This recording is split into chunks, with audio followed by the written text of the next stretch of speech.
Karoline, good afternoon. Hey, Children's, good afternoon. Children's It's National. great to see all of you. And yesterday, as you all know, we celebrated 6 months of the Trump administration. It's been a pleasure to work with all of you day in and day out here at the White House. 6 months, the most transparent administration in history, if I may add. And I know the president just wanted me to highlight his accomplishments over the past 6 months. As you all remember, because you all covered it on the campaign trail, the president really promised the American people many things, but at the top of that list was to defeat the Biden inflation crisis and to secure our border and our homeland. And I think you've all seen in 6 months' time, the president has delivered on those two core campaign promises. Inflation is now running at a 2.1% annual rate. You look at our southern border, look at the numbers. Just last month, 0 illegal aliens were released into our country. And then look at what the president has done on the world stage. He has ended wars like India and Pakistan. He continues to work aggressively to end the war in Russia and Ukraine. He completely obliterated Iran's nuclear sites. He has continued to hopefully negotiate a ceasefire between Israel and Gaza to end that conflict and release all of the hostages. We've seen many of the hostages released as a result of this president's efforts. And this president is working around the clock every day to deliver on the promises he made. You also look at some of the cultural issues, to abolish DEI from our federal government and our military, to effectively end men and women's sports, which is a huge common sense policy that the American people support. And then if you look at the president's strong executive orders that have effectively ended the chemical castration of young children in our country. Just today, Washington, D.C. Children's Hospital in this city has announced they are no longer going to be prescribing puberty blockers to minors. This is a huge win for America and our children. There's certainly more work to do, and the president is doing it right now, and he will continue for the next 3.5 years. But certainly we've accomplished so much in just 6 months, and I'm happy to take some questions. Go ahead. Was the president serious, or was he joking this weekend when he said he might block a Washington Commanders stadium deal if they don't change their name? The president was serious, and it's part of the art of the deal, part of his negotiating skills. As you know, sports is one of the many passions of this president, and he wants to see the name of that team changed. Why is he getting involved in that? Why does he see that as part of his purview? I think you've seen the president gets involved in a lot of things that most presidents have not. He's a non-traditional president. He likes to see results on behalf of the American people. And if you actually poll this issue with sports fans across the country and even in this city, people actually do support the president's position on this and the name change. Michael. Thank you, Caroline. Michael, go ahead, and then Mary, you can go. Thank you, Caroline. What's the White House's reaction to Senator Chuck Grassley today releasing the formerly classified Clinton annex showing that the Comey-led FBI failed to fully investigate Hillary Clinton's use of a private email server, also failed to really look into thumb drives with potential national security risks on them, and emails from President Obama? It comes as no surprise, unfortunately, and I think that's why you've seen the FBI open up investigations into the individual you mentioned and some others as well. Caroline. Why hasn't the president just ordered the FBI to release the full Epstein files, just get it all out there? The president has said if the Department of Justice and the FBI want to move forward with releasing any further credible evidence, they should do so. As to why they have or have not or will, you should ask the FBI about that. Go ahead. More information, Caroline. It's up to the Attorney General. Does the president have any message for the countries that are planning to attend the two-state solution conference that's taking place later this month? I'm not quite sure he has a particular message for those countries. I think the president's message on this conflict we've seen in the Middle East taking place for far too long that has become quite brutal, especially in recent days. You've seen reports of more people dying. The president never likes to see that. He wants the killing to end, and he wants to negotiate a ceasefire in this region. He wants to see all of the hostages released from Gaza. That has been a top priority for this president. Within this 6 months, we have seen many of the hostages released, including the last living American hostage, Edon Alexander, which was a result of this administration's diplomatic efforts and approach to ending this conflict. And again, this is another conflict that the president inherited from the previous administration, who was so weak and incompetent, it led to so much chaos and death around the world, but this president is focused on solving it. Kelly, go ahead. Thank you. So at 6 months, the president is also experiencing some pushback from members of his own MAGA base, especially on the matter of the Jeffrey Epstein files. Is the president satisfied that his own supporters are not heeding his call to let it go and to move on? I know the president would reject that, Kelly. In fact, he cited over the weekend some polls showing that his approval rating with the Republican Party is actually at an all-time high. He's polling 90 to 95% amongst Republicans right now. That's higher than any Republican president or any leader of this party ever. The president is the creator and the leader of the Make America Great Again movement. It's his baby that he made, and he knows what his supporters want. It's transparency, and he has given them that on all accounts when it comes to everything this administration has done, especially when it just comes to the president himself, taking questions from all of you and the press corps on a near daily basis, multiple times a week. No question is off limits here at this White House, not just for the president, but myself as well. Kelly. Again, as I just answered, the president has told the Attorney General and the FBI director to release any credible evidence that they find, and he also signaled to them over the weekend to move forward with unsealing the grand jury documents that were under seal by various judges across the country, and I believe the Attorney General has taken the proper legal action to do that. Kelly. You mentioned there also Israel seen stepping up some attacks in Gaza.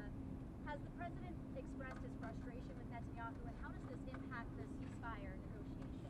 Well, look, the president enjoys a good working relationship with Prime Minister Bibi Netanyahu and stays in frequent communication with him. He was caught off guard by the bombing in Syria and also the bombing of a Catholic church in Gaza, which, as you know, I addressed at my briefing last week. And in both accounts, the president quickly called the prime minister to rectify those situations. And we saw Secretary Rubio intervene when it came to Syria. We saw a de-escalation there. And as for the bombing of the Catholic church in Gaza, the prime minister did put out a statement saying this was an accident and they deeply regretted that action on behalf of the state of Israel following his conversation with the president. Jordan. Has the White House taken a position on Maria Salazar's work visa bill, and ideally, what does the president want to see with a work program for aliens? Again, I know you asked me about that last week, and I regret to inform you my answer remains the same. I don't think that's the focus of the White House right now in terms of legislative priorities, but certainly I promise you we'll get a readout on the bill. But as I reiterated to you before, the president does not support amnesty for illegal alien criminals, and I think the tragic circumstance that took place in New York City this past weekend underscores the priority of this president to secure our homeland and to deport illegal alien criminals and public safety threats from our country and our community. That's this president's priority right now. That in the last several months, Americans have become more hesitant about President Trump's different ways that he's been conducting immigration. They think that it's going too far.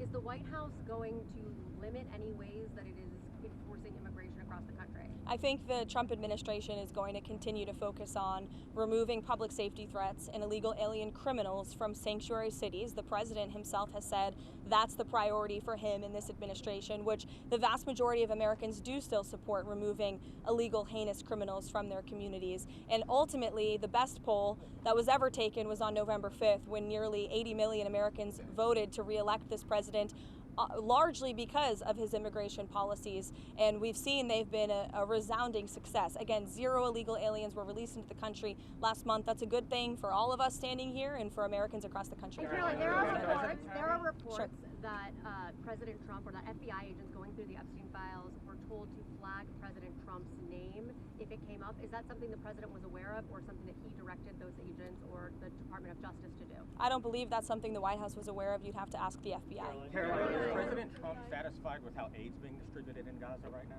Look, the president is the reason that aid is even being distributed in Gaza at all. He wants to see this done in a peaceful manner where more lives are not being lost.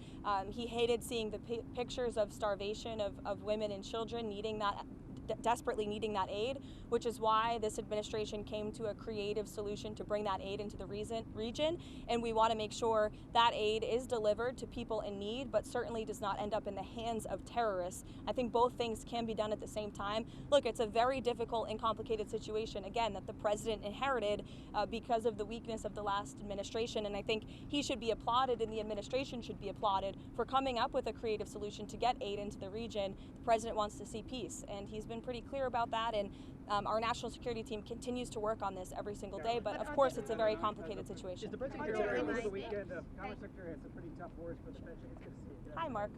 You're sneaking in back there. I know, I wish I was taller. The Commerce Secretary over the weekend had some pretty tough words for the Federal Reserve Chairman.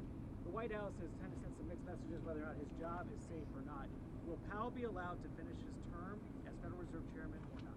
Look, Mark, the president talked about this and answered these questions for you pretty extensively in the Oval Office. He has no plans to fire the Fed chair, but he has been very transparent in expressing his displeasure with Jerome Powell's management of the Fed and also his policies. And the president is right, by the way. He's been saying this for a while, but finally, economists and experts are agreeing with him that Jerome Powell should cut interest rates. If you look at our country, by every economic metric right now, it is booming. Look at the trillions of dollars the president has brought in foreign investments. Look at inflation, like I said, continues to go down. He's basically defeated it in just 6 months. If you look at the massive deregulatory campaign this administration has lost, look at the cost of goods. The cost of oil is down 20%. We've added 700,000 jobs to the economy in just 6 months. The manufacturing sector is ticking up again. By all accounts, this is a good economy. In fact, the Wall Street Journal, wherever you are, did in fact give credit for that today. They said that the economy has its swagger back, which is one way to put it. But I think that it's true. And I think that the Fed chair needs to lower interest rates. The president is right about that. And finally, people are catching up to the president on that. Brian, go ahead. Yes. Has the president shared any additional thoughts on privatizing the TSA? Privatizing the TSA. I haven't heard him talk about that, but perhaps it would be a good idea. I think we can all agree there's a little bit of bureaucracy when you move through an airport, but I'll get with the president, or perhaps you can ask him yourself next time, Brian. Karoline, Go ahead. University of Arkansas. Karoline. The Congressional Budget Office released updated estimates today about the Big Beautiful Bill now that it's law. They estimate that the deficit will grow by $3.4 trillion by 2034 and that 10 million people will lose health coverage by 2034. I know you guys are critical of the CBO. More broadly speaking, is there any concern from the administration that this bill, now that it's law, will increase the deficit in any way or remove anyone from health insurance that they have from legal citizens? No, look, this bill was a great bill for the American people. It was the largest tax cut for middle and working class families in our nation's history. And the president wants to see this country get our fiscal house in order. That's why this was a fiscally responsible bill, one of the most fiscally conservative pieces of legislation for its size that has ever crossed through Capitol Hill. And the president wants to cut our deficit. That's why he's effectively using tariffs to bring more revenue into the United States to ultimately pay down our debt that has been created by presidents on both sides of the aisles for many, many decades. Caroline. John. There are 11 days until that August 1st trade tariffs deadline. What can we expect between now and August 1st in terms of potential announcements of trade deals with any countries? Look, I can tell you the trade team and the president himself continue to be very engaged with countries around the world when it comes to our trade agreements. You have the president of the Philippines who will be visiting the White House tomorrow. Perhaps this will be a topic of discussion. You will all see for yourselves in the Oval Office, as you always do. But the August 1st deadline is just really the start date for when the United States of America will begin collecting this revenue from all of the countries around the world who the president has sent these letters to. You could see some more letters before August 1st, John. You could have some more trade announcements as well. I can tell you the President, Secretary of Treasury, Secretary of Commerce, Ambassador Greer all continue to be in constant communication with our trading partners. Yes, sure. Thank you. How did you see the tariff negotiations with South Korea being fundamentally different with those with Japan? I can check in on the status of the South Korean trade talks for you. Special envoy is visiting Lebanon regarding disarming Hezbollah. Does President Trump still believe diplomacy? Who is visiting? Tom Barak. Tom Barak. Okay. Special envoy Tom Barak is visiting Lebanon regarding disarming Hezbollah. Does President Trump still believe diplomacy can work with Lebanon while Hezbollah keeps its weapons? Look, I think the president wants to see diplomacy work with Lebanon and all of the partners in the Middle East. You know, the president has been very clear when it comes to his priorities for Iran. He obliterated their nuclear capability, and I understand that the administration continues to be open to talks with Iran if we deem them necessary. As for Tom Barak's trip, I know the president supports him and he's doing a great job in Syria. Caroline. According to the House Judiciary Committee, the Biden administration sent nearly $1 billion in taxpayer funds to the left organization in Israel to oppose Israeli Prime Minister Benjamin Netanyahu. What is that the White House reaction? Well, it's not a surprise to me that the previous administration sent billions of dollars overseas for useless priorities that don't advance America's interests. We've seen a lot of that, which is why this administration has been very focused on clawing a lot of that money back and making sure the American government is spending American tax dollars on America's priorities. Thank you, guys. I'll see you later. Karoline, bankruptcies.